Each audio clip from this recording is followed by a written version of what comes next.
નમસ્કાર દોસ્તો, ધોરણ 10 સામાજિક વિજ્ઞાન દ્વિતીય સામયિક પરીક્ષા આપણી શરૂ થવા જઈ રહી છે ત્યારે તમને પેપર સ્ટાઇલ, પેપર માળખું આમ તો જનરલી ખબર જ હોય છે.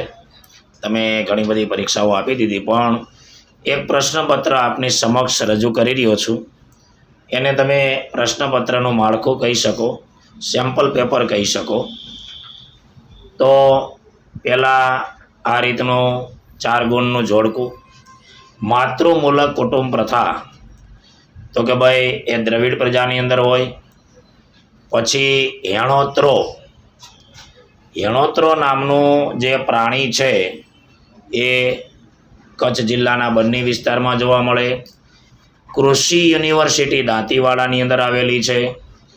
હલકી ધાતુમય ખનિજ હોય તો એ મેગ્નેશિયમ છે. અને હવાઈ જહાજ હોય તો એ કોરાપુટની અંદર બને છે. સ્થાપત્ય કલાની અંદર સ્થપતિનું કૌશલ્ય પ્રયોજાય છે. વિધાન ખરું છે. ગીત ગોવિંદ જયદેવની કૃતિ છે, એ વિધાન પણ ખરું છે. સ્થિરતા સાથેનો ભાવ વધારો એ આર્થિક વિકાસની પૂર્વ શરત છે, એ વિધાન પણ ખરું છે. 2009 પહેલાં માનવ વિકાસ આંક મેળવવા માટે 3 નિર્દેશકોનો ઉપયોગ થતો.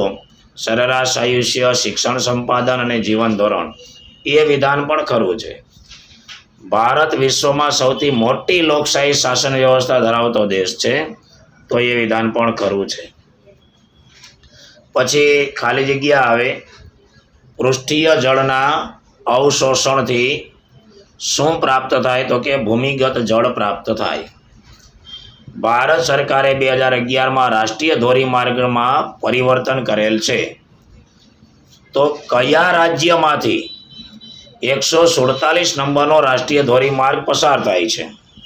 આપણું ગુજરાત જ હોય ને ભાઈ. વન્યજીવોને લગતો કાયદો ક્યારે અમલમાં આવ્યો? તો કે ભાઈ 1972. તાજમહેલના શ્વેત સંગેમરમર ઝાંખા અને પીળા પડી રહ્યા હતા. એનું સાચું કારણ શું? વાયુ પ્રદૂષણ. અહીંયા પણ વિદ્યાર્થી મિત્રો બેઠા છે, એ લોકો રિવિઝન કરી રહ્યા છે. પૃષ્ઠીય જળનો મુખ્ય સ્ત્રોત કયો? નદીઓ. સરસ, બધાના જવાબ સાચા પડી રહ્યા છે. કઈ પદ્ધતિને મુક્ત અર્થતંત્ર કહેવાય? તો મિશ્ર અર્થતંત્ર. માથાદીઠ આવકનું સૂત્ર, તો દેશની કુલ રાષ્ટ્રીય આવક છેદમાં દેશની કુલ વસ્તી. સૌથી લાંબો રેલમાર્ગ કયો છે? તો કે ભાઈ દિબ્રુગઢથી કન્યાકુમારીને જોડતો જે વિવેક એક્સપ્રેસ તરીકે જાણીતો છે, એ સૌથી લાંબો રેલમાર્ગ છે. આંતરિક વેપાર કોને કહેવાય? તો કે ભાઈ રાજ્ય વચ્ચે ચાલતો જે વેપાર હોય એને આંતરિક વેપાર કહેવાય. ગુજરાત અને મહારાષ્ટ્ર વચ્ચે, મહારાષ્ટ્ર અને આંધ્રપ્રદેશ વચ્ચે જે વેપાર ચાલતા હોય તો એને આંતરિક વેપાર કહેવાય. વિકાસશીલ દેશમાં ગરીબ કોને કહેવાય? તો કે જે લોકો પોતાની પ્રાથમિક જરૂરિયાતો યાની કે ખોરાક, કપડાં, રહેઠાણ, શિક્ષણ, આરોગ્ય એ પણ પૂરતા પ્રમાણમાં ન મેળવી શકતા હોય તો એને ગરીબ કહેવાય. પછી પુરાતત્વીય ખાતું છે, એને કઈ જવાબદારી સોંપવામાં આવી છે? તો કે ભાઈ રાષ્ટ્રીય સ્મારકોનું રક્ષણ કરવું એ જવાબદારી પુરાતત્વ વિભાગની છે. સ્વતંત્રતા પછી ભારતમાં કુલ સિંચાઈ ક્ષેત્ર કેટલા ગણું વધી ગયું છે? તો કે ભાઈ 4 ગણું એ વધી ગયું છે. રાષ્ટ્રીય